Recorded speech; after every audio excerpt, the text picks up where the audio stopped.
Hello guys, আসসালামু আলাইকুম। আমি লিটন মাহমুদ বরাবরের মতো আরও একটি নতুন ভিডিও নিয়ে আপনাদের মাঝে হাজির হয়েছি। আজকে আমি দেখাবো মেসেঞ্জারে একটা নতুন সেটিং। সেটা হচ্ছে এর আগে হোয়াটসঅ্যাপে হয়েছে, এখন মেসেঞ্জারেও অপশনটা চালু হয়েছে। সেটা হচ্ছে যে আপনি কারোর এসএমএস সেন্ড করলে সে বুঝতে পারবে না যে আপনি তার এসএমএস দেখেছেন। তো চলুন আমরা সেই সেটিংটা করে নিচ্ছি এখনই। তো চলে যাব আমরা মেসেঞ্জার থেকে আমরা যাব সেটিংস থেকে আসবো হচ্ছে প্রাইভেসি অ্যান্ড সেফটি এই অপশনে। ওকে, এখান থেকে রিড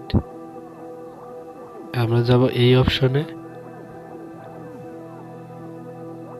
রিড রিসিপ্ট এই অপশনে দেখতে পাচ্ছেন আমার এই অপশনটা অন করা আছে। এই অপশনটা অফ করে দিলেই আর কেউ আপনি যার এসএমএস দেখবেন সে বুঝতে পারবে না। তো আশা করি ভিডিওটা বুঝতে পারছেন। সবাই ভালো থাকবেন, সুন্দর থাকবেন। আল্লাহ হাফেজ।